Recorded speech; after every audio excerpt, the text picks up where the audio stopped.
Cê tá ligado, sou o seu jardim encantado. Quero florescer do seu lado. Agora eu entrei, glória a Deus. Agora sim. Vamos ver se o Ari também entra, vamos ver. Recado ali no Facebook, a gente não estava conseguindo. Pois Cadê é, o Ari? eles bloqueiam eu às vezes, assim. É que você tem muito recado, aí acontecem essas coisas. Boa noite, Ari. Divino sobre a sua vida. Boa noite, Keila, boa noite, Patrick. Um prazer te conhecer, viu?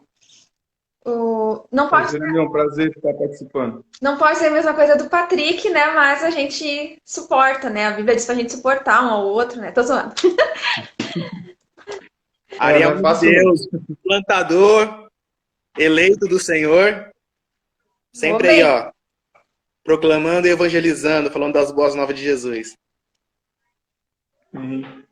Ari, tu é pastor? Ari é? Sim, sou pastor, sirvo como co-pastor aqui na nossa congregação, na Baixada Santista, aqui em São Vicente. Somos uma congregação batista, então a nossa igreja-mãe é na Igreja Batista do Jardim Alessandra, em Várzea Paulista.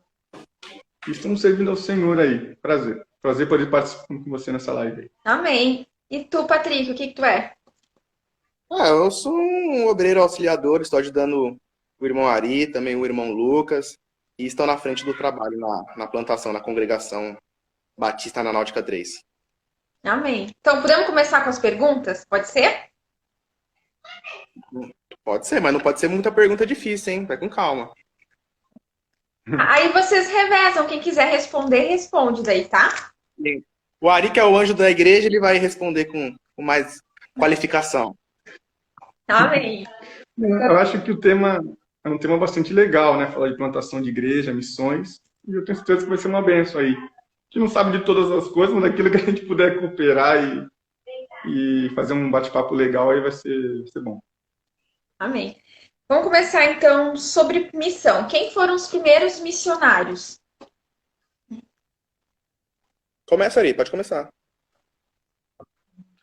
Então, quando a gente fala de primeiros missionários, a gente precisa entender assim, biblicamente falando, ou algo mais regional, exemplo, os primeiros missionários no Brasil, os primeiros missionários... Oi? Na Bíblia. A Bíblia? Então, para a gente entender isso, a gente tem que entender primeiro o que é missões, né? E entender que missão é algo que nasce no coração de Deus, no sentido de ele ser o idealizador de missões. A missão, ela aponta para algo, ela tem um foco, um objetivo. Nós sabemos e podemos ver isso, por exemplo, desde a Antiga Aliança, no Antigo Testamento, que o propósito da missão era se cumprir em Cristo Jesus, na missão de salvar o homem do seu pecado, né? Então, missão, o que é? É ser enviado. E nós vemos, desde da Antiga Aliança, esse propósito que tem como Deus o próprio idealizador de missões. Depois nós vamos também numa visão mais neotestamentária, propriamente dito, depois com o próprio Jesus, instituindo em Mateus 28, né, e falando, e delegando e deixando a missão mais lúcida para nós, podemos dizer assim, na nova aliança aí, que é o ID, que é anunciar a palavra de Deus. Resumindo, o que o Ari quer dizer que todos os primeiros discípulos que andaram com Jesus, esses foram os primeiros missionários. Os apóstolos, os discípulos, depois em Atos ali, igreja primitiva, essa foi a galera que começou o movimento e deu... de uma parte mais neotestamentária, né? Mas o que é interessante a gente entender que a missão, as missões, missão em si, ela começa com o seu princípio no próprio Deus, e nós conseguimos ver isso, exemplo, Deus enviando, Deus tratando a respeito de enviar pessoas, exemplo, Jonas. Nós temos um grande exemplo, né, na Antiga Aliança, de Jonas, como alguém que foi ali enviado para uma missão, mesmo lutando, relutando ali, depois ali realmente ele se curva, não tem como se opor à vontade de Deus.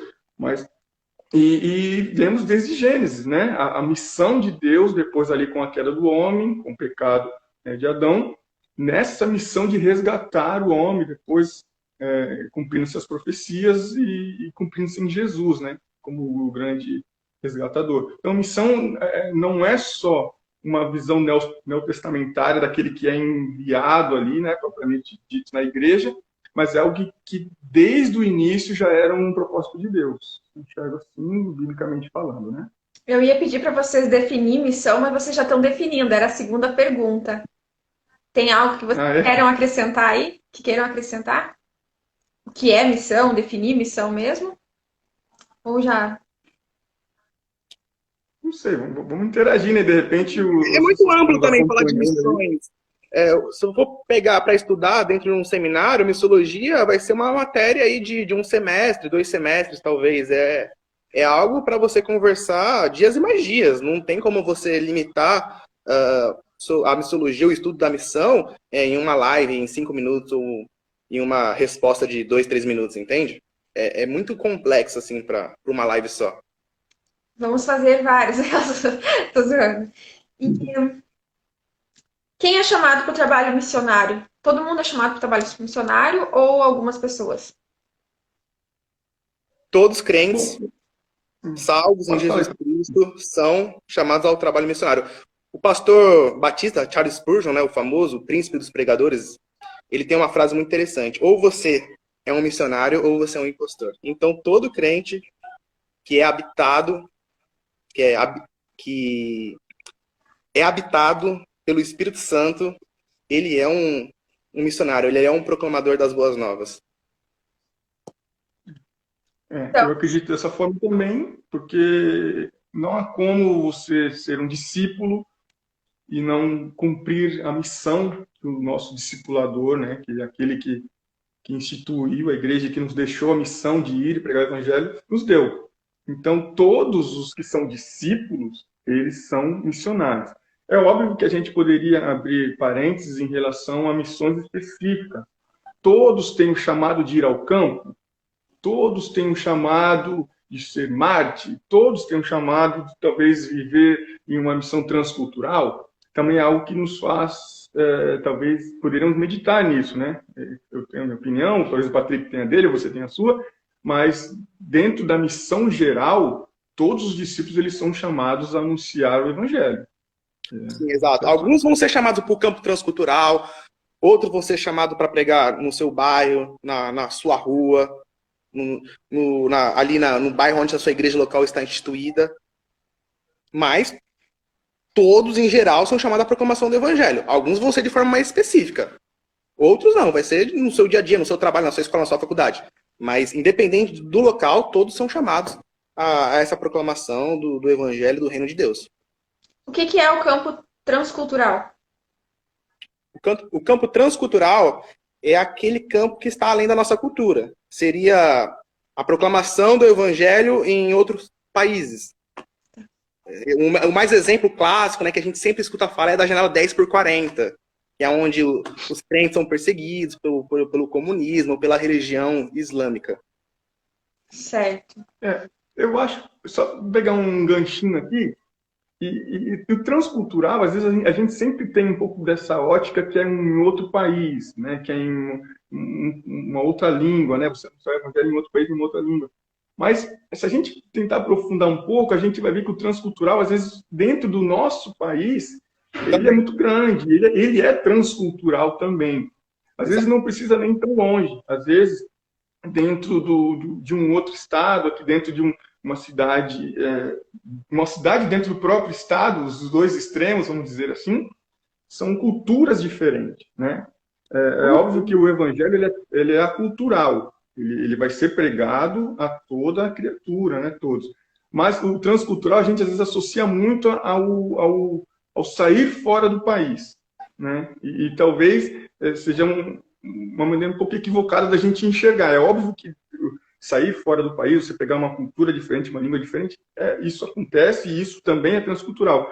Mas nós também temos a pregação do evangelho transcultural dentro do próprio país. Um exemplo, os ribeirinhos, né? Se a gente for ali evangelizar os índios, os ribeirinhos, uma cultura diferente. Nós estamos falando dentro falando português, né? Então, o transcultural, ele engloba, assim, realmente a cultura, em modo geral, mesmo dentro do próprio país.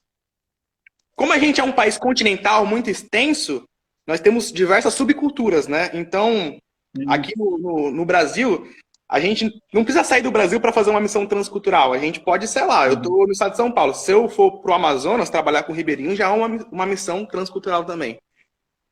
Se a gente fosse um país menor, como, sei lá, o Uruguai, talvez seria mais difícil fazer missão transcultural dentro do seu próprio país. Mas como a gente é um país extenso, de parâmetro continental, aí dentro do Brasil, a gente consegue fazer missões transculturais também. Certo. E qual foi a primeira sociedade missionária? Então, essa é uma pergunta bem difícil, eu acredito, por quê? Porque pensando historicamente, e falando de nível de Brasil, né? Nível mundial, a gente vai ter o pai das missões modernas, né? Que é o William Carey, a gente vai ter o Adoniran Judson. Mas para falar assim, qual é a primeira, eu tenho um pouco de dificuldade.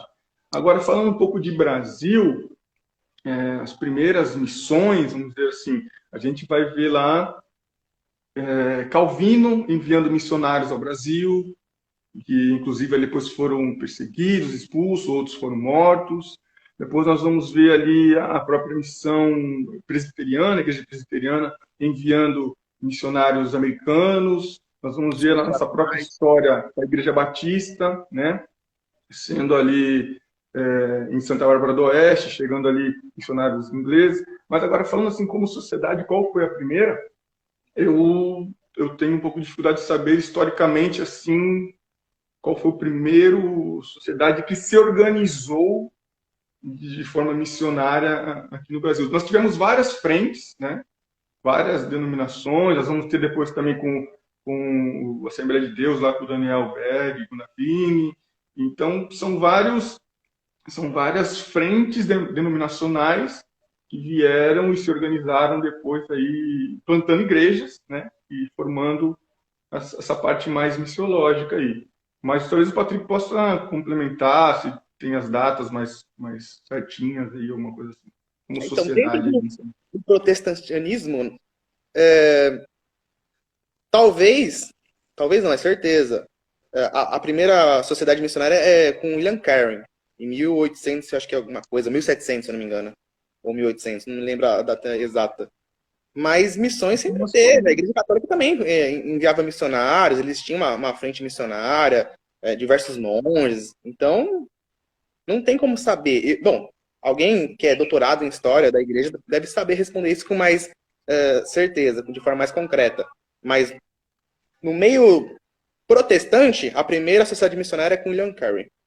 Você lembra o nome da sociedade lá? Acho que era Sociedade Estrangeira de Missões, um negócio assim. E como que iniciou a obra missionária no Brasil? Vamos falar assim da parte reformada. Então, eu acredito que foram com os missionários enviados por Calvino, que ali, na verdade, é considerado o primeiro culto reformado no Brasil, que acontece no Rio de Janeiro, em Copacabana. E consequência, depois a gente sabe que eles não são expulsos, né? Missionários franceses ali. Depois nós temos uma outra frente com os holandeses também. Mas eu acredito que seja ali com os missionários enviados por Calvino, que depois foram expulsos, outros foram mortos ali. Foram os mortos, eles fizeram a questão de Guanabara e...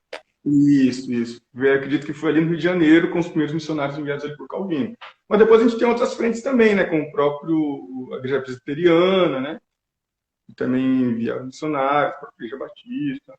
Mas, assim, reformada, eu acredito que, historicamente falando, sejam os missionários enviados por Calvino.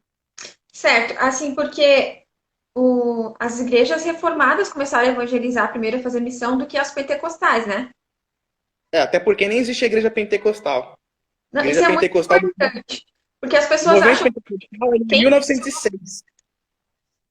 As pessoas acham que quem iniciou o evangelismo aqui no Brasil foram os pentecostais, sabe? Tipo, quem é criado ali na igreja, nas igrejas pentecostais acharam que foram os dois só que vieram pra cá e o evangelho foi trazido ali, sabe? Nada. O Daniel Berg e Gunnar Ving chegam ao Brasil. 1557.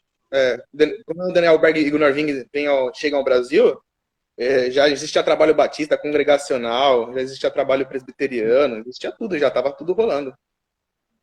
Para ter uma ideia, esses pastores reformados foram enviados, eu peguei a data aqui, que eu tinha notado, é 1557. Ou seja, depois, por esses missionários suecos aí, lá no Belém do Pará, passaram-se muitos anos, né? Mas aí depois tem a própria, notei aqui também, 1624, né, os holandeses lá em Salvador também foram expulsos porque era predominantemente católico. Depois nós vamos ter aí a própria Igreja Presbiteriana em 1859. Ou seja, eles vêm bem depois, né? Os missionários suecos aí, eles vêm bem depois. Com a igreja. Os batistas fizeram agora 150 anos, faz o quê? 2, 3 meses? A gente fez 150 anos no Brasil. Então não é 150 dias, né? 150 anos. Só de Brasil. Inclusive essa igreja aí, que o Patrick está falando, essa missão, que foi em Santa Bárbara do Oeste, é 1871, mas eles ali falavam, era uma igreja de não falar português, né? Então, existe até no meio batista, existe até essa briguinha aí, quando foi a primeira igreja batista em solo brasileiro e tal. E depois em Salvador, aí sim é uma igreja realmente com membros ali, que falam português e tal, uma igreja brasileira mesmo, né? Mas eu ia perguntar isso. Qual a primeira igreja que fala português? Eu ia perguntar isso, que falou português. No meio batista é a igreja de Salvador. Como que é? No meio batista é a igreja de Salvador. Salvador. Que é a primeira igreja batista do Brasil, né? O pessoal falam. Porque é a primeira igreja de missão. Porque a de Santa Bárbara do Oeste e a Americana, a outra, as duas primeiras, né? Santa Bárbara do Oeste e de Americana, se não me engano. Elas são igrejas de refugiados, de pessoas que vieram dos Estados Unidos para turistas. Isso, para ter um apoio, ter uma vida melhor aqui no Brasil. E eles não vieram com um cunho missionário. Mas eles saíram de lá tal, e fizeram o culto dele, o culto ainda rolava em inglês e tudo mais. Depois que veio um missionário auxiliar esse trabalho, aí começou a fazer o trabalho missionário mesmo, para proclamar o evangelho aos brasileiros, etc, etc. Inclusive, é um ex-padre, né, que funda praticamente a Igreja Batista em Salvador. Ele se converte na missão de Santa Bárbara do Oeste, que é o Albuquerque, lá de Teixeira. Depois ele vai para Salvador, é ordenado lá, se converte pela onda reformista, né, pelas escrituras e tal, e acaba assumindo lá essa igreja em Salvador, juntamente com um casal de americanos também. Sabe que rola muito preconceito, né, do evangelismo entre índios, né? O pessoal não quer, né? Os brasileiros não querem, né? Porque eles associam ao cristianismo feito pelos católicos, como foi feito aqui antes, né? Mas quando foram os evangélicos, o evangelismo feito por evangélico não foi que nem os católicos, gente. É bem diferente o bagulho, sabe? Entende? E as pessoas ainda acham que eles ainda têm essa ofensa, sabe? De falar de Jesus lá por causa da época dos índios que fizeram antes, sabe? Mas não é a mesma coisa, gente. Quem for assistir essa live depois, tá? É bem diferente, viu? E como que era a obra missionária no Antigo Testamento? Quer falar, Patrick? Pode falar, você sobre Jonas? Oi? Você já falou um pouquinho sobre Jonas, né? Pega um gancho aí. Então, a obra no Antigo Testamento, assim, era Deus ali fazendo e cumprindo o seu propósito, enviando para algumas coisas específicas, né? O propósito era realmente que anunciasse e apontasse para a obra maior, que é Cristo, que é aquele que ia realmente fazer a redenção do seu povo, dos seus escolhidos. E pegando o exemplo de Jonas, é um exemplo muito clássico de missões, né? Podemos falar assim, de alguém que foi enviado ali pelo próprio Deus. Por isso eu falei lá no começo que a missão em si É algo que o próprio Deus idealiza. Mas no Antigo Testamento nós vamos ver ali Deus enviando algumas pessoas para missões específicas, né? Não era algo muito abrangente que nem hoje a gente vê no sentido assim, vai e prega a toda criatura, né? Mateus 28 nós vamos ver essa missão ali sendo deixada à igreja por Jesus. Então, o exemplo de Jonas, né? Ele vai para pregar para um povo específico, né? Ali em Nínive. E a história todos nós sabemos depois, né? Primeiro que ele foge, luta ali e tal, mas não tem como se rende à vontade perfeita de Deus. Pai anuncia, aquele povo se converte, mesmo ele não querendo. E eu vejo um exemplo clássico de uma missão específica ali do próprio Deus, né? Enviando pessoas ali com algo mais clássico, que a gente entende hoje mais com essa coisa de enviar alguém, né? Então, acho que esse é um exemplo bem... A gente consegue associar até com missões contemporâneas e atuais. E como era a obra missionária no Novo Testamento daí? Bom, no Novo Testamento, a gente vai ver algo já que já foi instalado por Jesus. Nós vemos, exemplo, em Atos 13, né? Paulo ali sendo enviado, que praticamente ali foi um dos maiores missionários, vamos dizer assim. Nós vamos ver a obra de missão específica, por exemplo, em João, o Batista, ali que prepara o caminho, é um tipo de missão. Ele ali pregava o arrependimento, pregava ali a palavra. Nós vamos ver depois sendo instaurado com Jesus, mas já instituído como uma igreja, né? Agora quem está enviando é a igreja que está ali,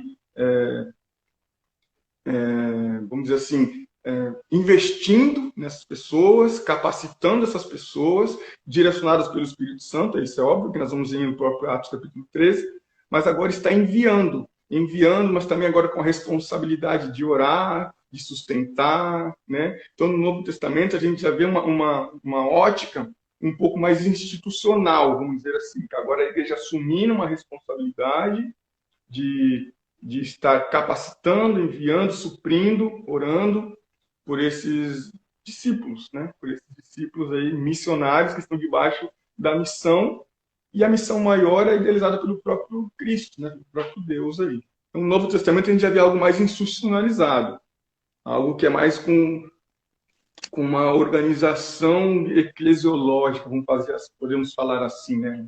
Vamos dizer, já é a igreja já direcionada pelo próprio Deus, Tem os ofícios, tomando a frente nesse sentido. tem os ofícios, já tem pastores, já tem presbíteros, mestres, tem diáconos, já tem tudo, né? Certo. E qual foi o maior missionário da igreja primitiva? Paulo, sem sombra de dúvidas. Paulo foi um grande missionário. É difícil a gente falar que foi somente Paulo, porque a história não para, né? É óbvio que aquilo que o apóstolo Paulo faz, chamado pelo próprio Deus, é algo marcante para a história, e aonde apontava tudo para sua própria renúncia e ele em tudo glorificar a Deus. Mas a história da igreja vai mostrar muitos missionários, muitos mártires, né, que deram sua própria vida pelo evangelho e tudo, mas com certeza Paulo realmente ele foi levantado aí por Deus para ser um referencial desses que viriam depois. E qual é a missão de Cristo? A missão de Cristo? Qual foi a missão? A missão de Cristo.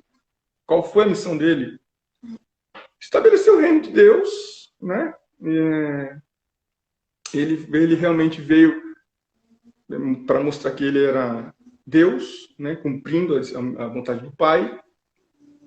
E dentro dessa missão foi realmente mostrar, recrutando os seus discípulos, seus apóstolos, que a obra seria grande, seria necessário ser feita para a glória de Deus.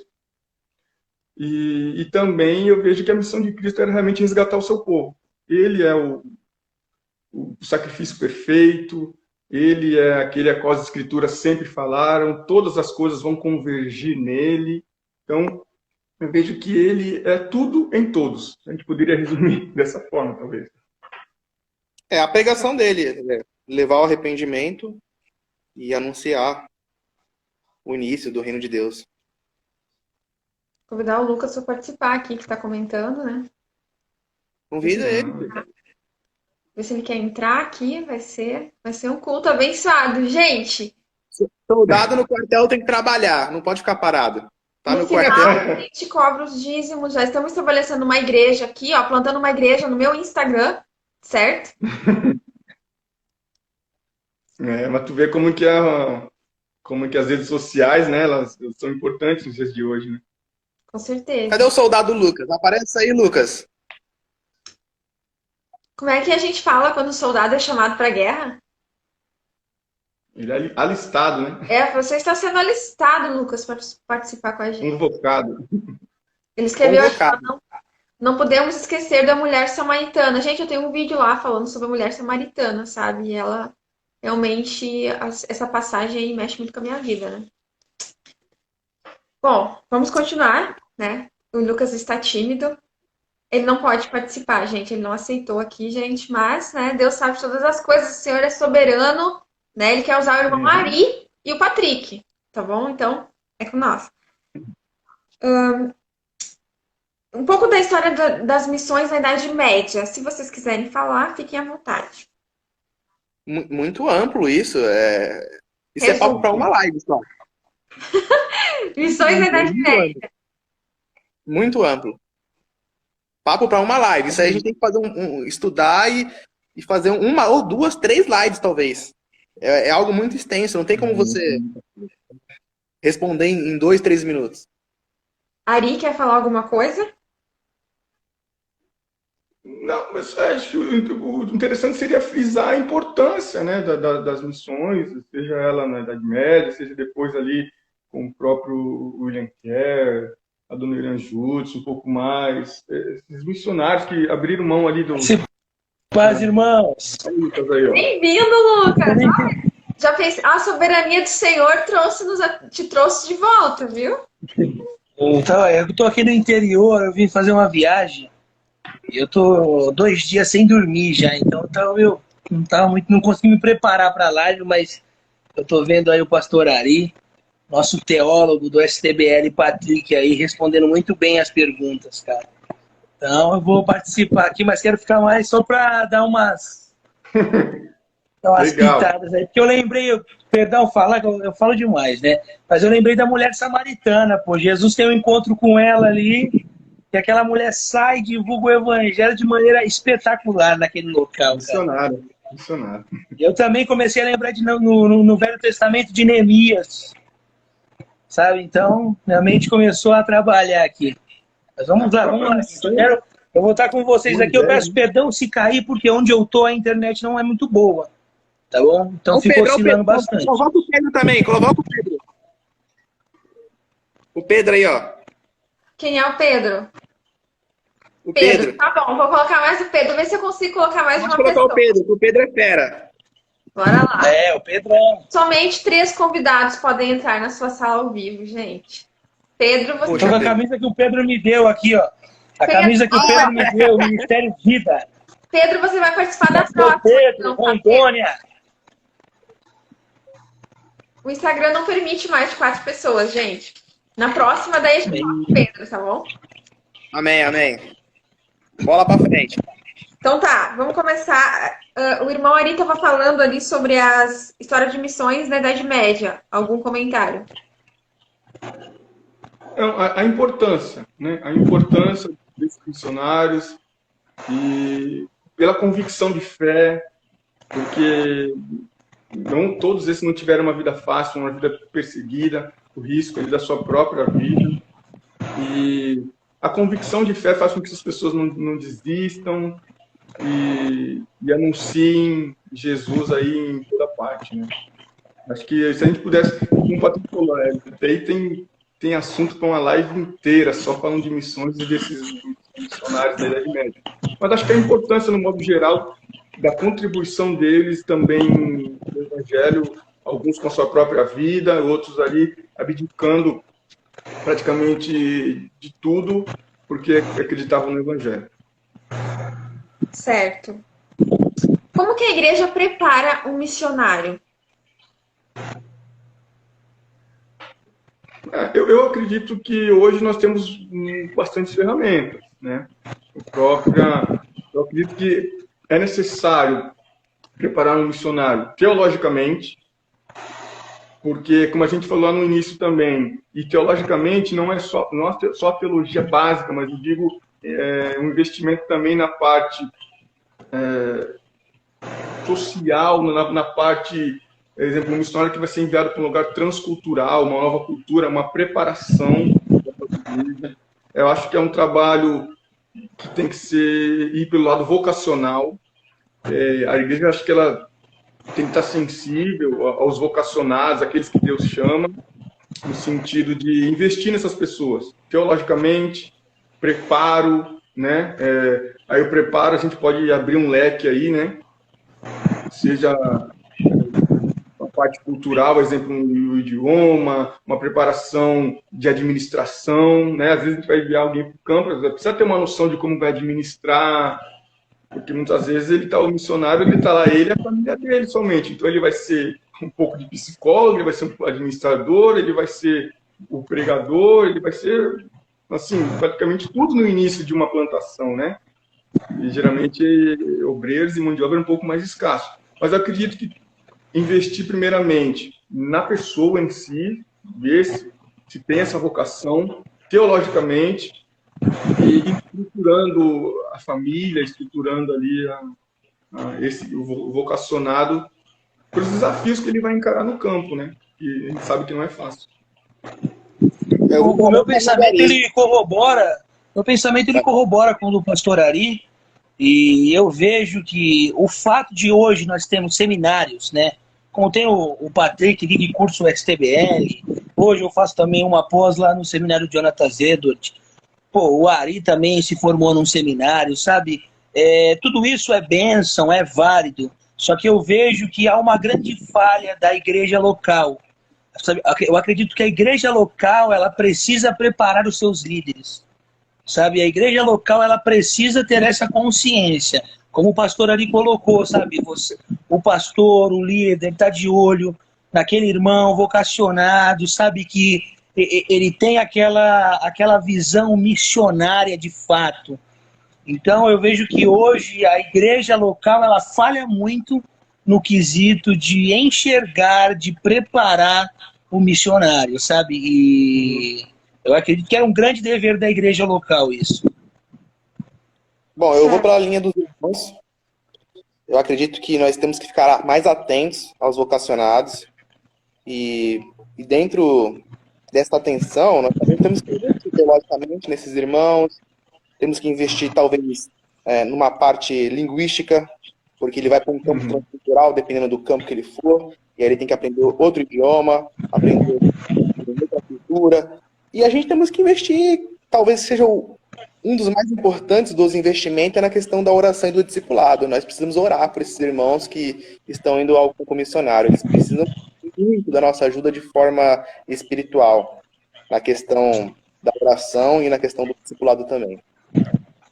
Que é isso. E tem um dado interessante quando a gente fala de missões, porque a igreja brasileira é a igreja que mais investe, mas porém também algumas denominações, né, não estou falando específico, mas algumas também são as que mais abandonam o missionário e a família em campo, né? Então, olha como que é difícil, com as dificuldades que o missionário ele vai ter em campo, né? Ao mesmo tempo é a que mais envia, vamos dizer assim, mas também tem uma situação complicada que também é real, né? São missionários que nos estão esquecidos, né? Estão lá, as famílias estão abandonadas, né? E isso traz uma consequência emocional e psicológica difícil na vida do missionário, né? Então, acho que não basta só enviar, tem que ter um preparo, tem que ter um acompanhamento, mas também tem que ter um suporte, né? Aí entra toda a estrutura de uma igreja local, entra toda uma organização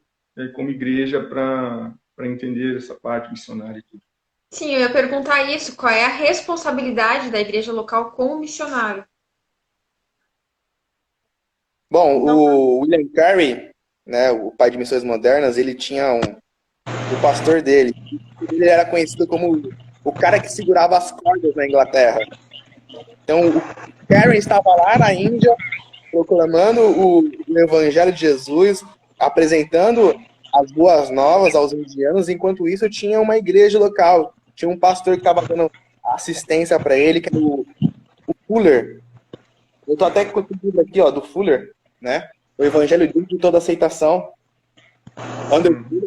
E onde eu tive uma atenção, questão, né, de finanças, na questão do discipulado, eles trocavam cartas.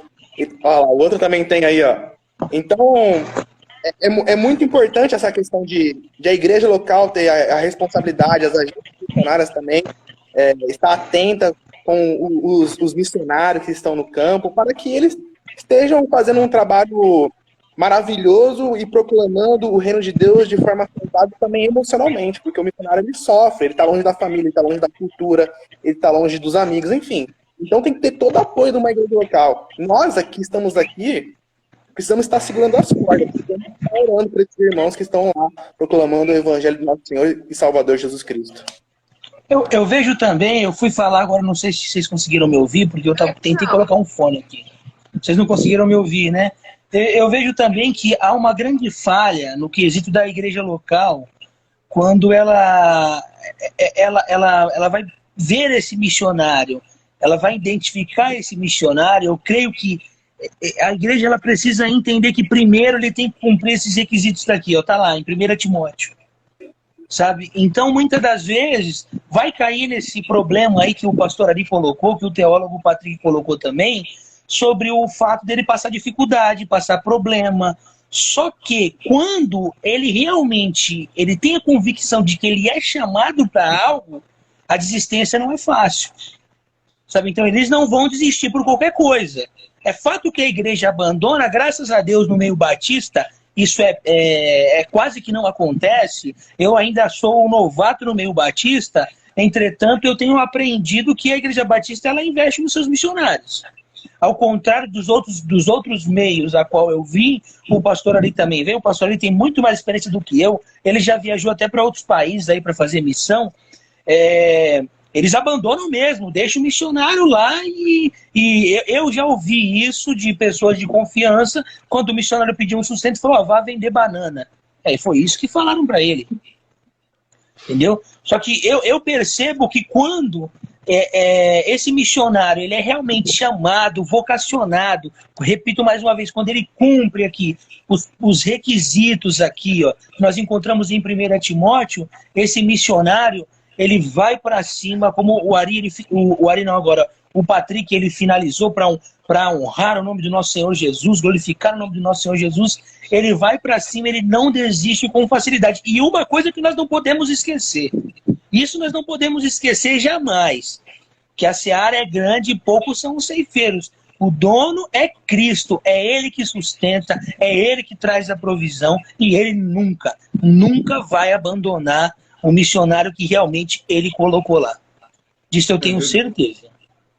Só pegando um gancho que o pastor Lucas falou, eu estava vendo algo que o pastor presbiteriano, Ronaldo Lidório, ele falou que o que prende o missionário no campo não é o sustento, não é muitas vezes o apoio, né, que vem de outras pessoas, financeiros e tudo mais, mas ele fala muito claro, é a convicção. É a convicção que aquele irmão, que aquela família tem de que foi chamado para fazer aquilo. Né? Porque, como pastor que sou no campo, tem diversas dificuldades, né? As adversidades elas vêm. Mas o que faz realmente ali, aquele obreiro não desistir, vamos dizer assim, é a convicção de quem o chamou. Eu acho muito interessante isso, porque as crises de fé, vamos dizer assim, as dificuldades, elas vêm. E a gente vê tantas pessoas aqui, por muito pouco, né, já esmurece, já abandona, já começa uma coisa e não termina e tal. E eu achei muito interessante essa frase do pastor Ronaldo Lidório, dizendo que o que empreende o missionário no campo realmente é a sua convicção. de quem o chamou, de quem o sustenta, de quem o tem guardado ele e a família dele. E qual é a responsabilidade do missionário com a igreja local? Eu acredito que com a igreja local específica, eu acho que Quem enviou ele? Com a igreja que enviou ele. Sim, eu acho que enviar relatórios, enviar notícias, dialogar com a igreja. Hoje tem como mandar vídeo, tem como mandar mensagem. A igreja, né, tem que estar sabendo do que está acontecendo, se tem pessoas se convertendo, se tem pessoas se batizando, enfim. Ele tem que ter um diálogo com a igreja, pedir oração. Acho que essa é a grande responsabilidade. Ele tem que dar conta, né, do que está acontecendo, tem que falar do que está passando sobre o campo para a igreja local, para os irmãos que enviaram ele. E são os mesmos irmãos que estão muitas das vezes investindo. Por quê? A gente sabe que muitas das vezes a agência ela não consegue cobrir um sustento. A própria igreja em si ela não consegue cobrir um sustento. Então levantam-se pessoas que vão sustentar esse missionário. Sábado agora, eu estava num café com pastores aqui da minha cidade e eu estava conversando com um pastor de uma igreja aqui local. Ele já está nessa igreja local, se eu não me engano, há mais de 10 anos, eu sei que é. Coloca quase 15 anos aí, se não for mais, tá bom? E ele falou assim, o que acontece comigo é um milagre. Por quê? Até hoje, irmãos que se disponibilizaram a manter o meu ministério, no quesito financeiro, eles são fiéis até hoje. Há 15 anos. Cara. Então ele precisa dar aquele feedback para que as pessoas vejam que as coisas estão acontecendo. Para que as pessoas vejam que, como o Patrick colocou, que a obra está andando, pessoas se batizando, e ele está trabalhando de fato ali, inserido ali com tudo na obra. Muito bom. Exato. Certo. E qual é os maiores desafios que o missionário enfrenta hoje? Qual é o maior desafio em missões? O pecado. Acho que vai depender. Vai depender. Não, eu digo em relação ao campo, a missão que ele está. Vai depender muito. Eu ia falar que é psicológica. Desafio psicológico. Porque eu acho que o pecado, né? Se tivesse o pecado ia ser mais fácil, né? Não precisava nem de missão, né?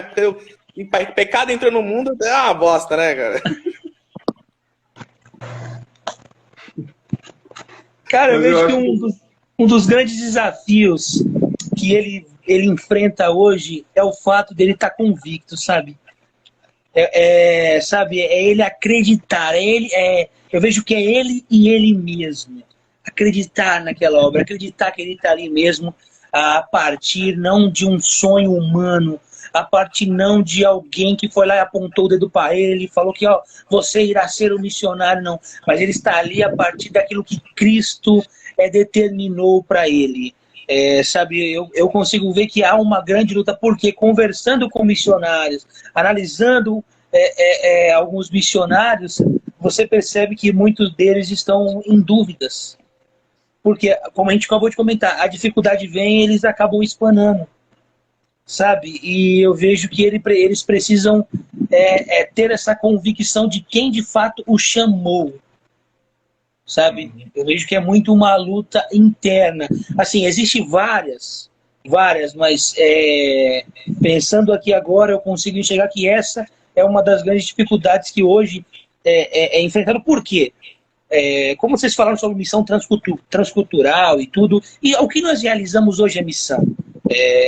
Se a irmã é do Sul, se ela vem até aqui a nossa comunidade local, a Congregação Batista Náutica 3, você vai ver que nós estamos inseridos numa periferia, você vai ver que nós estamos trabalhando com pessoas carentes, nós já fizemos evangelismo e trabalhamos como uma plantação, é uma missão.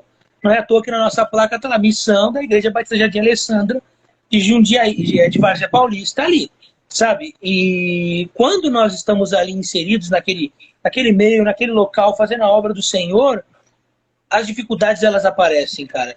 Então a gente fica pensando assim, será que Deus está conosco, cara? Será que Deus vai nos capacitar para essa obra? sabe? Aí você precisa de mais tempo para se doar para a igreja. Você precisa ter tempo para poder visitar, cuidar dos irmãos. Aí você pega, como no meu caso, abandona o serviço, vai lá se jogar de cabeça na obra, sabe? Vai viver do quê? Deus vai sustentar, mas eu preciso de algo. Então você vai correr atrás de um sustento, de um emprego que seja mais flexível, só que quando tudo isso vai vindo à tona e você percebe que você está mais inserido, o que vai manter você ali é a sua convicção de que de fato Cristo te chamou para esta obra. Sabe, essa é uma. Eu queria que os irmãos acrescentassem aí, por favor. O Patrick é falador, tá quietinho hoje, estou achando você esquisito. Acho que de forma interna, né, o Lucas falando das lutas internas que um obreiro pode ter, um missionário pode ter. Agora, de forma externa, eu acho que tem dois polos aí no mundo que nos atrapalha a proclamar o evangelho. O primeiro é o comunismo. A gente sabe que tem nações aí que são ateístas, elas proíbem qualquer tipo de religião, uma Coreia do Norte, uma China, por exemplo, aí que está oprimindo agora os crentes também, não só crentes, mas até muçulmano ou qualquer outra religião, eles oprimem lá mesmo. O outro polo que eu vejo, externo, né, que nos é o islamismo radical. Aí aquela janela lá 10 por 40, aquela galera Ô, Patrick, eu sei que você foi longe falando do marxismo aí, né, cara, do comunismo e tudo, da esquerda aqui e tomou conta de tudo aí, só que a gente não precisa ir tão longe, né, também, né, irmão? Você falou de algo externo, isso veio na minha cabeça. Não que você não está errado em nada do que você falou, eu concordo plenamente com tudo, mas se você não precisa... Aqui no Brasil nós temos esses problemas hoje. O feminismo entrando de cabeça no meio da igreja, né? O marxismo entrando de... O liberalismo entrando de cabeça no meio da igreja também, sabe, cara? Então, são grandes dificuldades que... Vamos por assim, não é tão radical como lá fora. Você vai numa Coreia do Norte, acabou, não tem religião. Aqui você consegue dialogar ainda. Aqui você pode falar de Jesus na praça, certo? Agora fora do país, numa China, ali nos países da Ásia, cara, alguns países do Oriente, já era, não tem como, entendeu? Ou você é islã, e se você se converter ao cristianismo ali, você pode arrumar sérios problemas, o seu pai vai te abandonar, vai cuspir na sua cara, vai te colocar para fora da sua residência, e acabou, entendeu? Beleza. Na China é ateísmo, na Coreia do Norte é ateísmo, você não pode ter religião. Então, eu acho que de forma externa é muito complicado ali no campo transcultural. Aqui no Brasil, também, como vocês estão falando, mas não chega no nível do campo transcultural. Janela 10 por 40. No extremismo, sim. Dentro do extremismo, sim. É que, na verdade, concordo plenamente.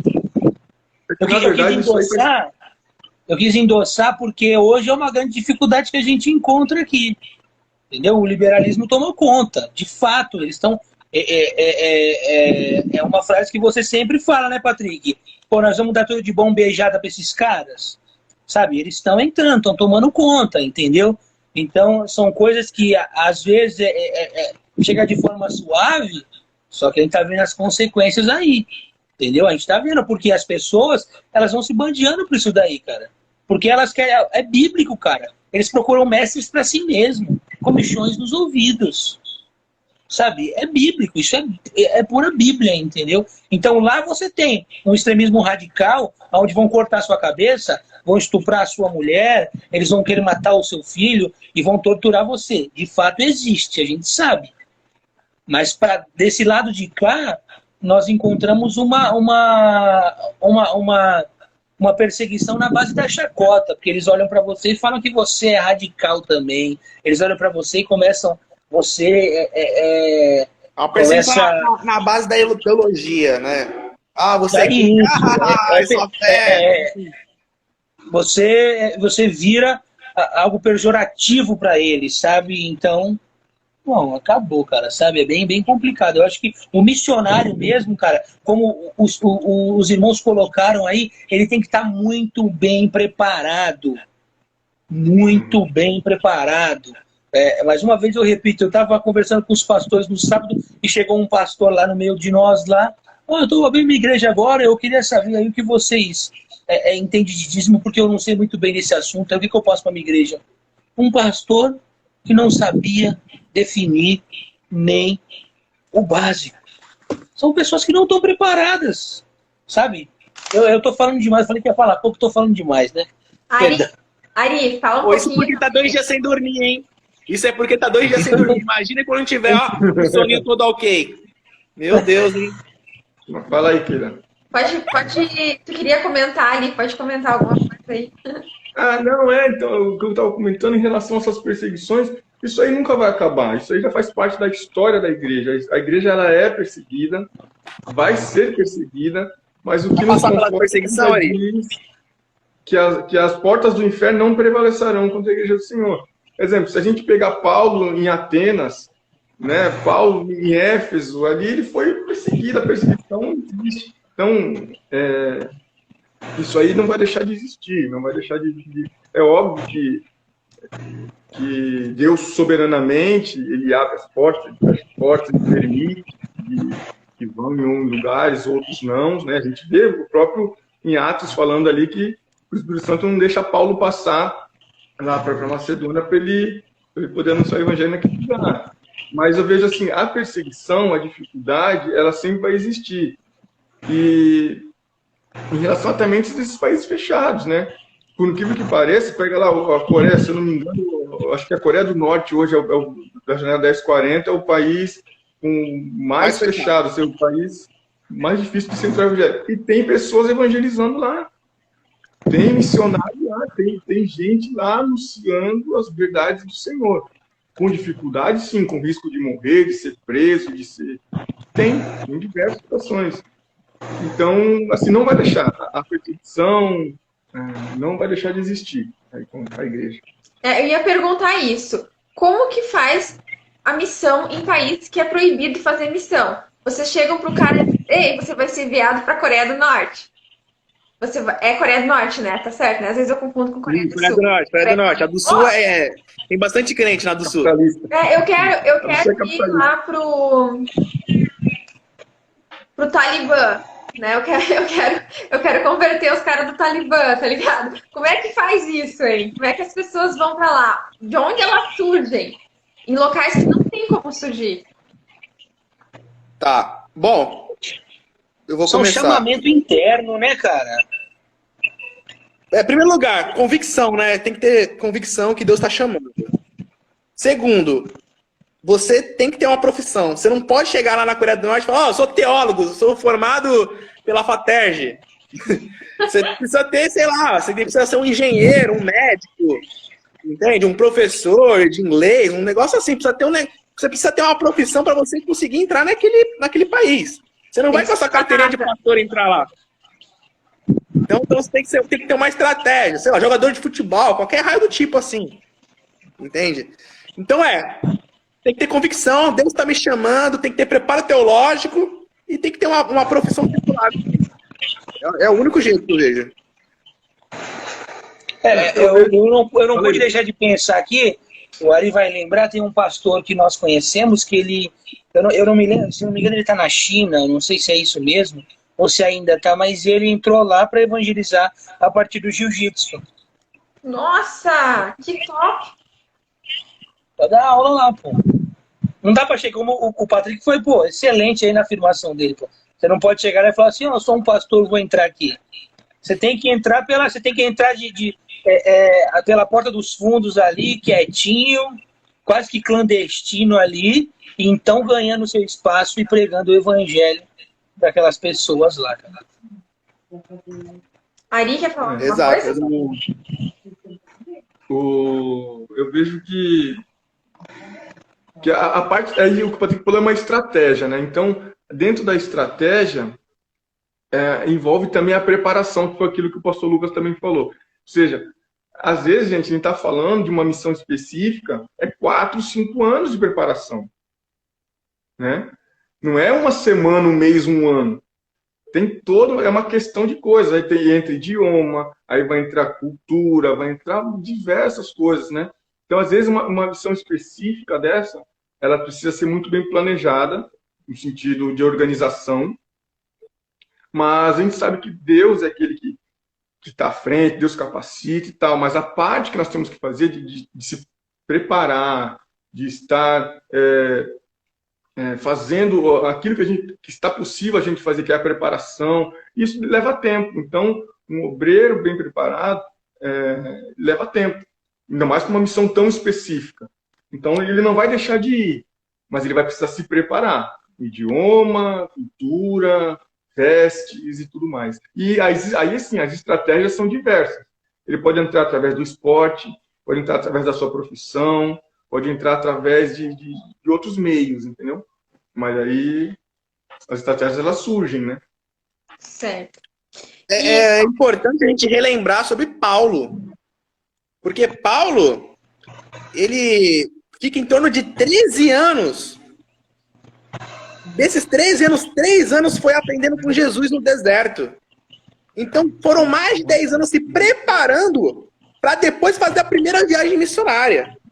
E hoje o cara se converte, ele lê o Novo Testamento em 6 meses, 1 ano, e ele já quer ir para as nações.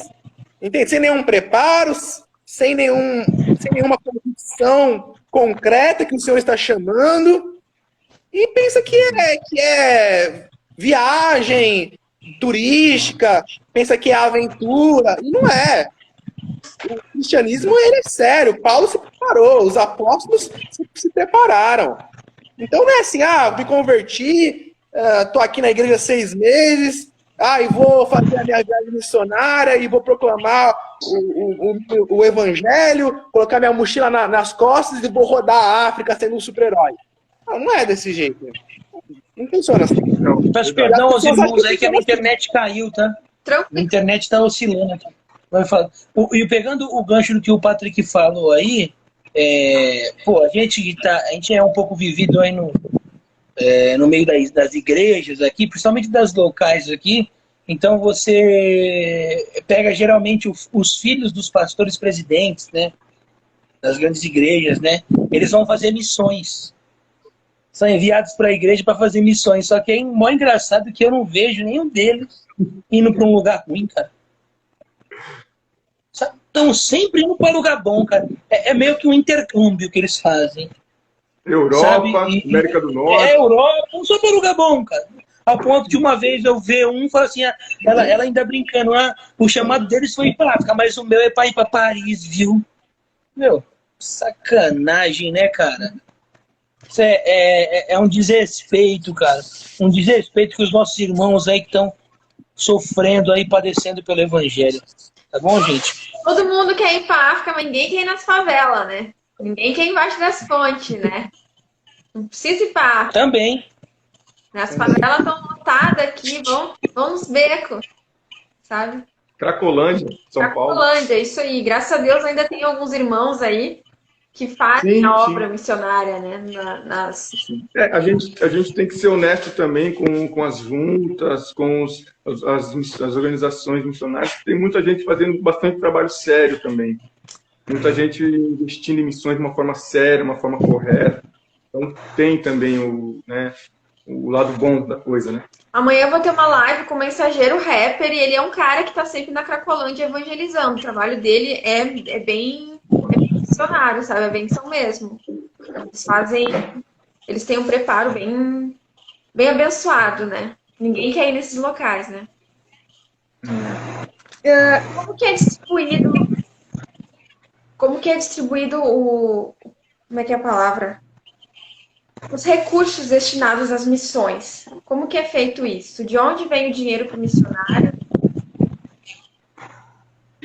A gente pode falar um pouco da nossa denominação, né? Do que a gente vive. O Ari vai falar um pouco porque ele, na nossa igreja local, é o promotor de missões. Eu acho que ele vive realmente de ofertas, né? E é interessante que os missionários, eles têm um trabalho assim de divulgação, de conseguir mantenedores, que é importantíssimo, né? Jesus tinha mantenedores no seu ministério, né? E o que eu vejo assim, que é muito importante, porque a gente vê que às vezes são familiares. Tem pessoas, gente, que nem cristãos são e investem. Elas ofertam na vida de uma família, de um missionário. O sustento realmente ele vem de Deus, porque se não for Deus que toca no coração dessas pessoas, realmente não há como. Mas também existe a responsabilidade da igreja local, mas também tem as pessoas que o próprio Deus levanta para ofertar na vida do missionário, para ofertar e sustentar aquela família que está em campo. E qual a visão de vocês no trabalho missionário do Brasil de hoje para 10 anos atrás? Vocês vêem alguma diferença? Então, um pouco de como a denominação funciona, sobre as campanhas de missões e tal. Como aqui a gente obtém os recursos missionários. É interessante, pô. Você que é o promotor de missões. Não, achei que se você ia falar, quiser que eu fale, eu falo. Ah, eu passei a bola para você. Pô, você que é o promotor de missões da igreja, você fala na live também. Tá. Bom, é óbvio, assim, existem as juntas, né? Existem aí as pessoas que investem, existem uma forma de arrecadação da propriedade local, e isso é destinado a uma família missionária através das juntas, né? A junta também faz um trabalho de levantar um sustento, às vezes parcial, né? Para o obreiro, para a família missionária que está em campo. Nós estamos fazendo agora, dentro dessa campanha desse ano, levantando recursos em relação a missões, porque existem diversas pessoas, inclusive até no sul, né, Patrick? Tem uma promotora de missões aí que está no sul, não sei se é perto de onde a Jaqueline mora aí. Pô, deve ser perto mesmo. Depois a gente pode passar o contato para ela. Sim. E também respondendo a pergunta daquele, do que mudou, o que não mudou. Eu acho que a obra missionária ela sempre aconteceu. Eu não sei falar para você se melhorou ou piorou. Eu acho que ela tem que acontecer de uma maneira séria, de uma maneira correta. Hoje nós usamos muito mais recursos do que há 10 anos atrás. A facilidade de poder transmitir uma live, ou seja, fazer coisas usando a tecnologia, do que há 20 anos atrás, talvez 30 anos atrás. 10 anos, eu não sei se... Eu nem lembro, na verdade, o que eu estava fazendo há 10 anos atrás. Mas o que melhorou é nesse aspecto de as coisas serem muito mais rápidas. Né? A pandemia nos mostrou aqui, também nos ensinou muitas coisas em relação à praticidade, em relação a não deixar de pregar o evangelho em meio a diversidades e dificuldades, né? Então, as coisas elas são muito dinâmicas no quesito missões, no quesito pregação do evangelho, no quesito do reino de Deus estar se expandindo. O que não muda é a palavra de Deus, isso não muda. A palavra de Deus não precisa ser atualizada, nada disso. Mas a forma como nós fazemos, utilizando muitas vezes os recursos tecnológicos e tudo mais, eu acredito que mudou um pouco, sim. Mas aí tem os meus irmãos aí que podem complementar também em relação a isso. O que vocês acham em relação a tecnologia? Eu vejo que um grande benefício que nós temos hoje é a internet. Essa live que nós estamos fazendo. Porque nós, um exemplo, a gente faz uma live. Tem poucas pessoas assistindo, mas depois ela vai para a internet, você vai alcançar lá, um exemplo, tantos números de visualizações, e aí algumas pessoas olham para aquilo e falam, são poucas visualizações. Porque elas querem comparar, muitas das vezes, com live de pessoas famosas. Só que é muito interessante isso, porque eu faço alguns vídeos e coloco também no meu Instagram lá, algumas devocionais que eu faço. E é engraçado que a minha tia, ela não tá nem aí para quem é famoso no mundo gospel. Sabe, o teu parente, sabe, um amigo seu que não é crente, eles não estão nem aí, nem conhecem essas pessoas. Então eles vão ter um contato, sabe, com um conteúdo cristão saudável, vindo muitas das vezes dos pequenos, cara. Isso não pode acabar, sabe, isso não pode parar, porque a minha tia sempre comenta alguma coisa lá e ela não sabe nem quem são os caras, os famosos, os gospel aí. Ela tá ouvindo um conteúdo ali de alguém simples como eu, como vocês que estão aqui, sabe? Como outras pessoas que podem ver essa live amanhã, que eles não sabem de nada do outro lado, do mundo gospel lá, famoso, mas eles vão ter esse conteúdo. Então eu vejo que o avanço através das mídias sociais, ele é bom, sabe? Ele é saudável. E que Deus levante mais pessoas como você, Keila, que se disponibilize a estar aqui e mandando conteúdo para frente, aí pessoas vão ser alcançadas, cara. Sabe? Eu vejo que nós tivemos um grande avanço. Essa era a pergunta, né? Sobre as redes sociais como uma ferramenta de missão. Sobre as visualizações, isso isso Deus trouxe paz no meu coração, sabe? Se tiver 2 pessoas assistindo ali, entende, na hora, eu não me preocupo com isso. Se tem poucas ou se tem muitas, porque eu tenho essa convicção dentro do meu coração que eu tô fazendo isso para Deus, né? Entende? Amém. Então, se tiver 2 ou se tiver 1000, isso não vai importar para mim. Entende? Desde o início, essa paz rolou dentro do meu coração, sabe? E que eu não vou parar de fazer live com temas cristãos, ou, né? No caso, que esse é o meu foco, né? Independente das visualizações, sabe? Bom, isso aí. Vamos falar agora sobre a plantação das igrejas, tá? Como que vocês escolhem o local? Quer falar, Lucas? Pode falar.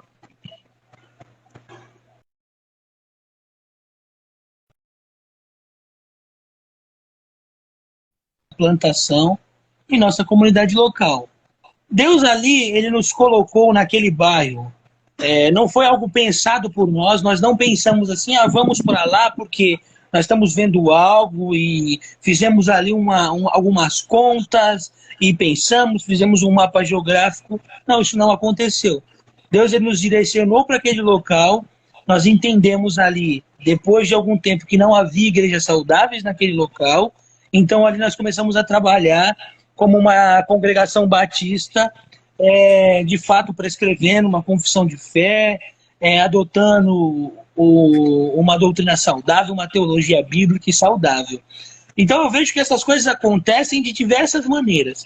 Existem também aqueles homens que são levantados e eles estão olhando. Eu tiro até o exemplo do Patrick, que ele sempre está pesquisando onde tem uma igreja batista, onde não tem, qual é a cidade que tem uma PIB, qual a cidade que não tem, sabe? E isso de fato acontece. Essas pessoas são levantadas, que vão olhar com um olhar... Agora esqueci até o nome da palavra. Um olhar mais analítico. Analítico e, tipo... não é sociólogo que fala, a gente uma vez usou esse termo. Agora, antropológico também. Mas não é essa a palavra. E vai existir essas pessoas. Entretanto, também Deus, ele pode levantar ali, a partir do nada, algo saudável e concreto, que foi aquilo que Deus fez conosco. Sabe, nós ali não chegamos como assim, nós vamos plantar ali uma igreja naquele bairro, porque não há uma presença batista naquele local e não há. Não, Deus nos colocou ali e nós estamos entendendo a partir dos dias que era necessário uma igreja cristã saudável, que pregaria uma palavra expositiva e que prescreveria uma boa confissão de fé. Não sei se eu consegui te responder aí. Sim, e assim, nessa plantação de igreja, vocês constroem uma igreja? A ideia é construir uma igreja. Prédio, né? Prédio, vocês constroem o prédio? O prédio. O prédio físico? Isso. Assim, a ideia é essa, uma vez que entra o recurso. Porque o recurso é escasso. Um exemplo, uma dificuldade que nós temos aqui, eu não sei se você conhece São Vicente, Baixada Santista, aqui é uma panela de pressão. Aqui é um calor terrível. E a nossa plantação aqui, a nossa congregação, ela não tem ar-condicionado para receber os irmãos. Sabe? É muito quente. Então, assim, nós temos o quê? Uma dificuldade financeira muito grande. A dificuldade financeira é que ela não consegue pagar um salário para o pastor. No caso, eu como pastor daquela igreja, o Ari como pastor daquela igreja, ele não consegue nos dar um auxílio. Hoje o que a igreja faz por mim é me dar uma cesta básica e às vezes um auxílio combustível. Então, assim, a dificuldade financeira é muito grande. Então, assim, lógico que a ideia é amanhã construir um prédio. A ideia amanhã é construir eu e o Patrick, a gente às vezes brinca bastante, construir uma capelinha bem batista. Ó, o Patrick fala de colocar até sino, mas isso não vai dar. Pode colocar até um sino lá para na hora do culto chamar os irmãos, sabe? Então, assim, a ideia é essa. Eu não vou falar que isso é utopia, porque Deus pode fazer todas as coisas, sabe? Mas a ideia é essa, pô, que sonho, que grande realização nós ali como pequenos, como somos ali, sabe, nós da manhã, construímos um prédio, sabe? E, pô, o meu objetivo é ter uma creche. O meu objetivo é a igreja. Na minha opinião, a igreja tem que ficar aberta de segunda a segunda. Com certeza. Sabe? A igreja tem que estar servindo a comunidade. Eu vejo que a igreja tem que estar ali para servir a comunidade, sabe? Com atividades para as crianças, com um curso profissionalizante. E detalhe aqui, eu não estou falando sobre missão integral, tá bom? Eu estou falando do papel da igreja no bairro. Eu estou falando do papel da igreja onde ela está inserida. Eu sempre uso qual termo?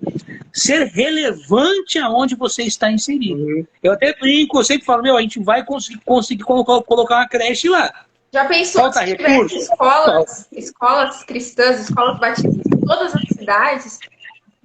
Pô. Que benção. Se cada bairro que tem uma igreja batista, tivesse pelo menos uma creche ali, olha como seria lindo. Sabe? Olha como seria lindo isso, sabe? Mas que Deus desperte isso no coração dos pastores também, né? Porque hoje, o grande problema que nós vemos hoje, tem muitos pastores aí que eles estão preocupados em manter a sua arrecadação. Ela não pode cair minha arrecadação aqui. Eles estão muito mais preocupados em manter o seu padrão de vida, um status ali da igreja, e pouco preocupado em realizar de fato a obra, sabe? E que Deus levante pastores que de fato olhem para o bairro, olhem para a cidade. E o que me chamou muita atenção no meio batista, que eu sou um batista por convicção, eu nasci no meio, né, é o fato da igreja batista estar inserida no bairro, cara. Você vai lá e você vê uma igreja batista na rua, do lado de uma vizinhança. A preocupação não foi colocar no lugar central da cidade, no bairro, perdão. A preocupação não foi colocar em, sabe, a preocupação não foi tentar achar um bom local para que ela tivesse uma grande visibilidade, mas a preocupação era estar inserida ali nas casas, sabe? E eu não posso deixar de citar aqui os puritanos, que um grande costume dos puritanos qual era? Catequizar, cara. Eles catequizavam. Cara, não, tu ri, Patrick, porque olha, não vou nem te chamar de rir aqui na live. Toda conversa que a gente vai ter, cara, você fica falando dos puritanos, não tem um bate-papo que não fala dos puritanos, cara. É impressionante. Os caras são fantásticos. Deixa eu concluir aqui que eu falo demais, perdão. Toda segunda e terça-feira, 2 pastores puritanos, eles usavam ali a igreja inserida no bairro, ali, ó, nas casinhas. Eles iam catequizar ali os irmãos, cara. Que coisa linda, que trabalho maravilhoso, né? Então eu vejo que isso emociona o nosso coração aqui. Falando sobre as construções de prédio, gente, se vocês estivessem na Universal, os prédios iam ser grandes, viu? Mas vocês estão na Batista, né? Aí tem que ter as capelinhas, né? As capelinhas abençoadas, né? Antes as capelinhas do que o templo de Salomão, né? Aí eu amo a capelinha, cara, uma igrejinha, aquela coisa bonitinha ali. É maravilhoso demais, cara. Eu também. Eu sempre preferi as igrejinhas mais pequenas. Eu acho mais acolhedora, eu acho que é mais fácil de ter um convívio ali com a comunidade do que as igrejas maiores, sabe? Sempre preferi igreja pequena, Eu, assim, particularmente falando, eu sei que a igreja que eu estou hoje lá, ela pode crescer? Pode. Deus pode fazer qualquer coisa. Particularmente, para mim ali, ó, a gente tem uma boa financeira para poder investir em missões. Tá travando. Realizar a obra, cara, eu estaria feliz ali demais fazendo a obra naquele bairro, edificando vidas e famílias. Amém. Um versículo sobre missões. Cada um tem um. Pode falar o seu aí, um versículo aí. Mateus 28. Caramba, ali só porque as pessoas que vão assistir, tem muita gente aqui que nunca, jamais ouviu um versículo, entende? Então é importante que cada um diga um. Marcos 16:15. Mas tem que falar. Cara, eu. E com todo mundo entregar o evangelho a toda criatura. Ari? eu vou deixar aqui, ó, Atos 1:8, que eu acho uma benção. Deixa eu só ler. Esse é pentecostal, esse versículo aí, hein? Cara, eu vou para aquele que é de prática. João 3,16, cara. Porque Deus amou o mundo de tal maneira que deu seu Filho unigênito para que todo aquele que nele crê não pereça, mas tenha vida eterna, cara. Sabe, isso daqui é para quebrar os corações, cara. É Atos 1:8 aqui, ó. Mas recebereis poder ao descer sobre vós o Espírito Santo e sereis minhas testemunhas, tanto em Jerusalém, como em toda a Judéia e Samaria e até os confins da terra. Somos testemunhas de Jesus. Ô, Glória! E um conselho para quem quer iniciar o trabalho missionário. O cara que sentiu-se vocacionado para ser um missionário. Qual o conselho que vocês dão?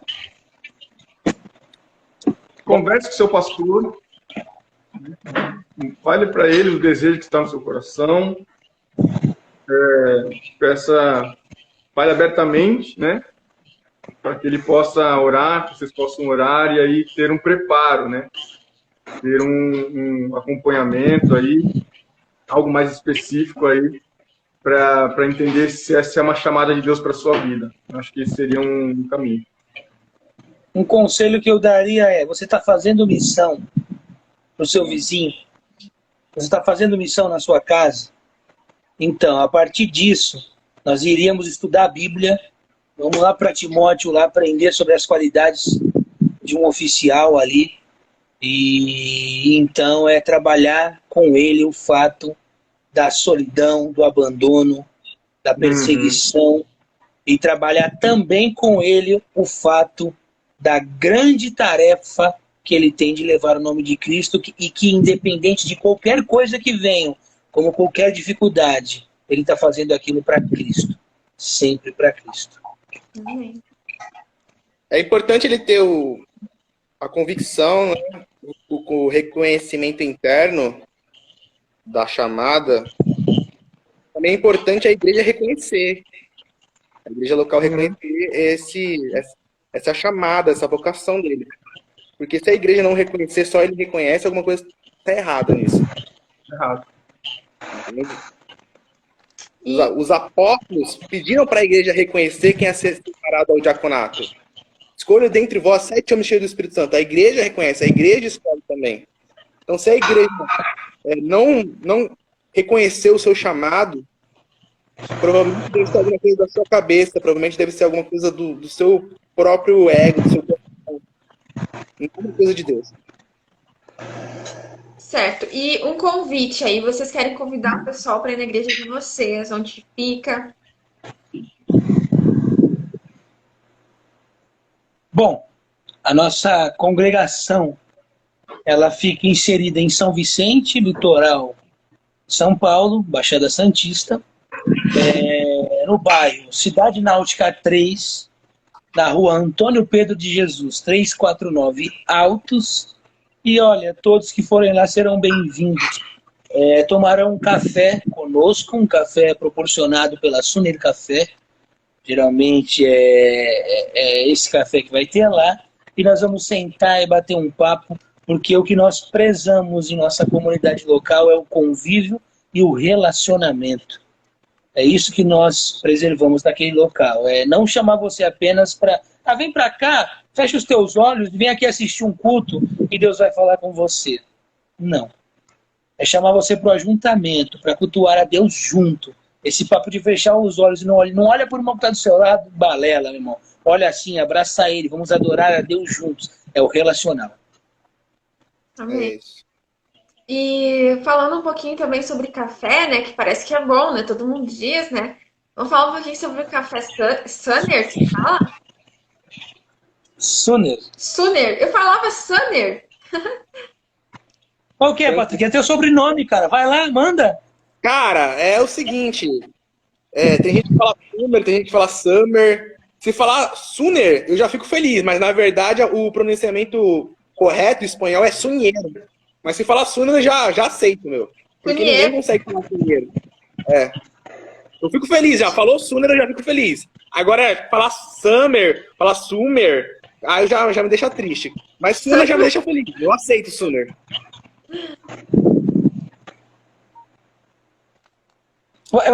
Keila, você é do Sul? Sim.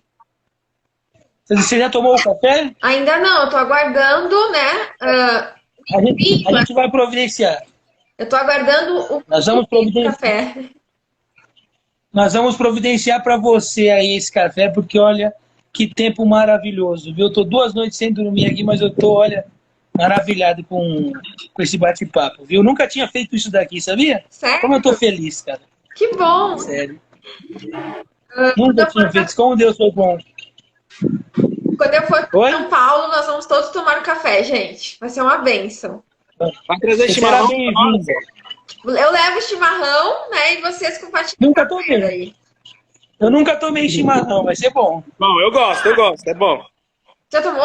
Chimarrão é muito bom, mas eu ainda prefiro o café. O café é a bebida.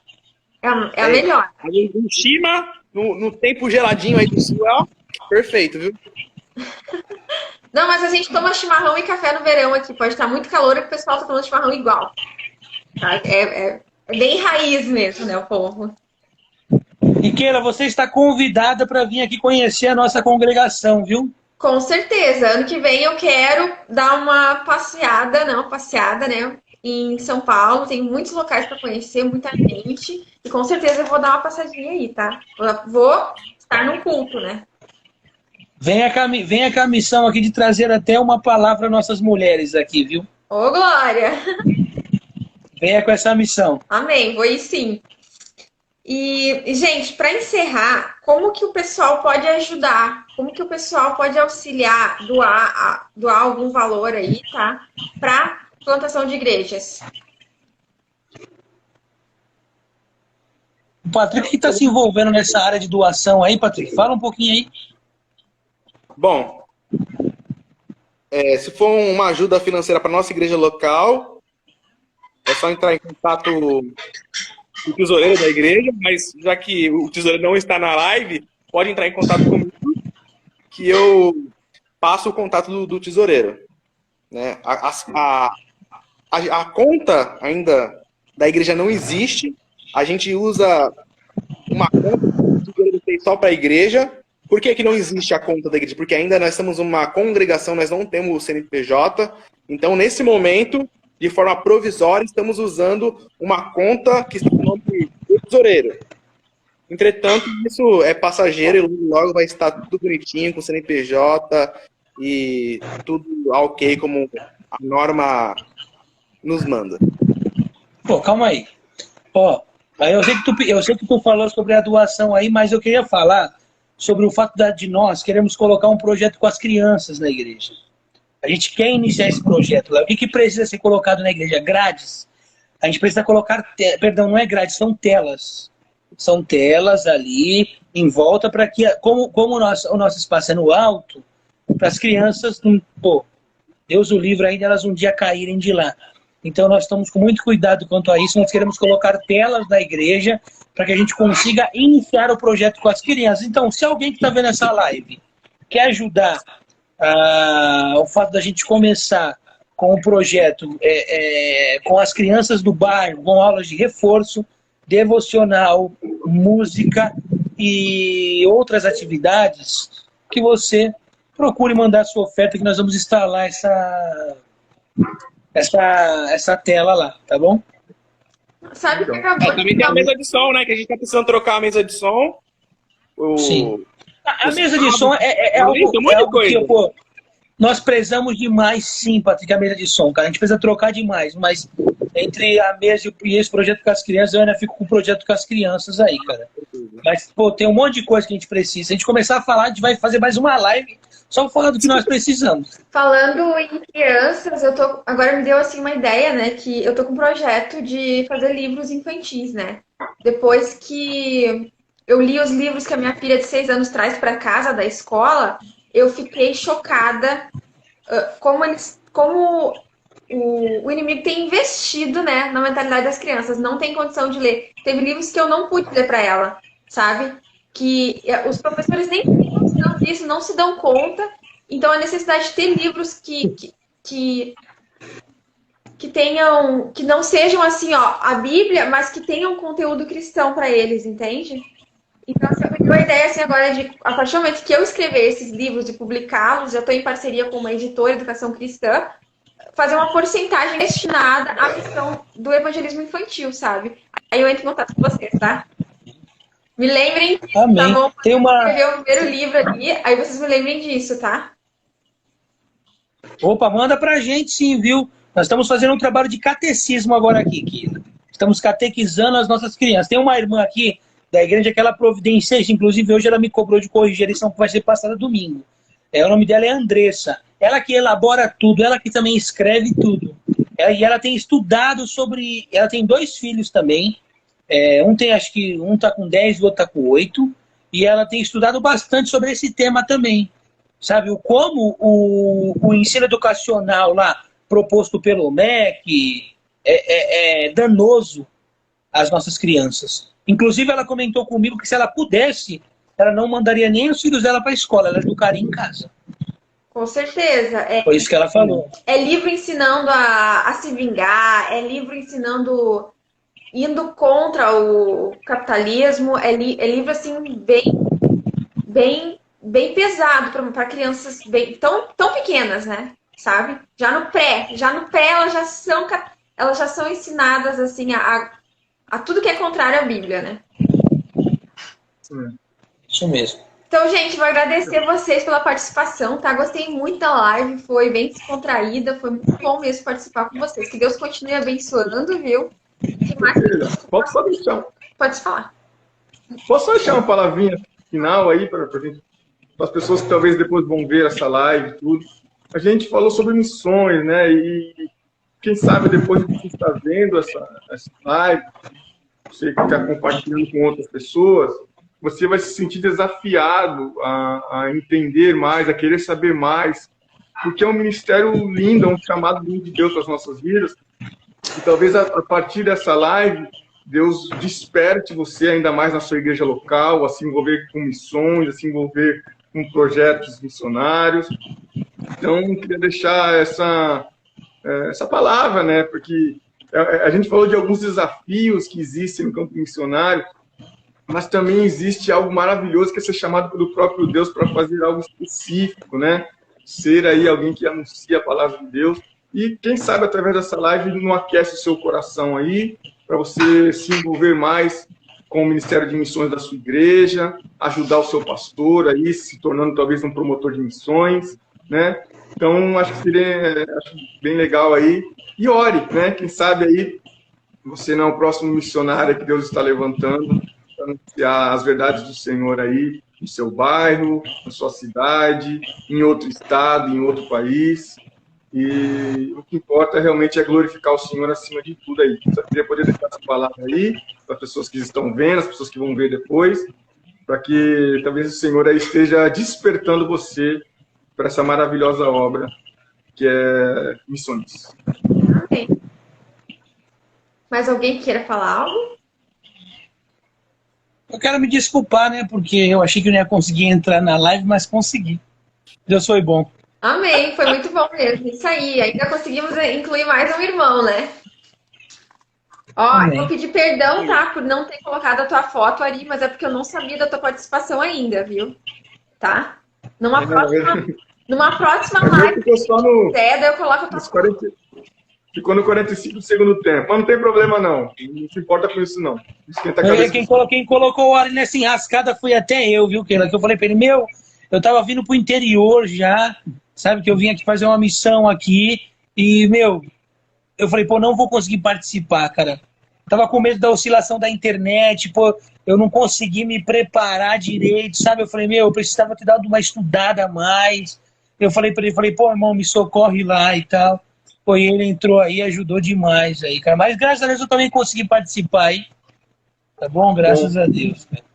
Então tá, muito obrigada, gente. Muito obrigado, Patrick, Ari, Lucas, tá bom? Eu vou me despedir aí do pessoal. Boa noite, gente. A live vai ficar salva aqui, a gente vai compartilhando depois, tá? Boa noite. Tchau. Tchau. Tchau, boa noite. Tchau.